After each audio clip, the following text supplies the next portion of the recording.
দেশের নারী হকিকে তৃণমূল পর্যায় থেকে এগিয়ে নিতে শুরু হয়েছে ডেভেলপমেন্ট প্রোগ্রাম। এরই ধারাবাহিকতায় শুরু হয়েছে প্রথম পর্বের কুমিল্লা ভেডুর প্রশিক্ষণ ক্যাম্প।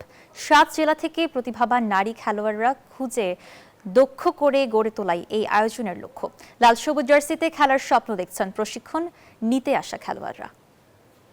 কেউ এসেছে প্রত্যন্ত গ্রাম থেকে, কেউ জেলা শহর থেকে। চোখে স্বপ্ন একদিন জাতীয় দলের জার্সিতে মাঠে নামার। সেই স্বপ্ন পূরণের পথকে সহজ করতে কুমিল্লা জেলা স্টেডিয়ামে শুরু হলো নারী হকির বিশেষ প্রশিক্ষণ কার্যক্রম। শুধু প্রশিক্ষণই নয়, প্রত্যেক খেলোয়াড় পাচ্ছেন স্টিক, বল ও জার্সি।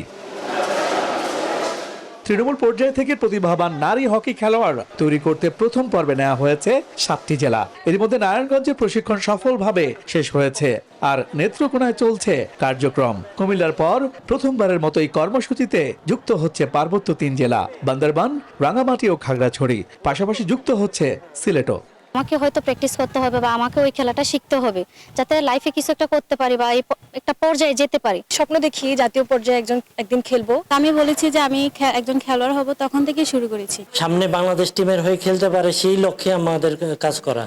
আয়োজকদের প্রত্যাশা, ধারাবাহিক এই প্রশিক্ষণ ও প্রতিযোগিতার মাধ্যমে দেশের বিভিন্ন প্রান্ত থেকে উঠে আসবে দক্ষ নারী হকি খেলোয়াড়, আর তাদের হাত ধরেই আন্তর্জাতিক অঙ্গনে আরো শক্ত অবস্থান তৈরি করবে বাংলাদেশ।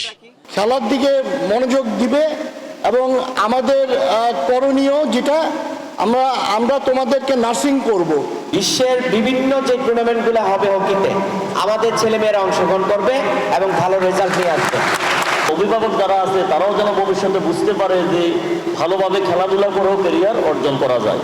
প্রতিটি জেলা থেকে 25 জন করে 175 জন নারী খেলোয়াড়কে নিয়ে অনুষ্ঠিত হচ্ছে 20 দিনের আবাসিক প্রশিক্ষণ ক্যাম্প। অভিজ্ঞ কোচদের তত্ত্বাবধানে খেলোয়াড়দের দেওয়া হচ্ছে আধুনিক প্রশিক্ষণ। দ্বিতীয় পর্বে দেশের আরো 15 জেলা থেকে খেলোয়াড়দের প্রশিক্ষণের আওতায় আনা হবে। এরপর তৃতীয় পর্বে বাছাই করা নারী গোলকিপারদের নিয়ে ঢাকায় আয়োজন করা হবে বিশেষ আবাসিক গোলকিপিং coaching camp. Ishtiaque Dipu, news 24।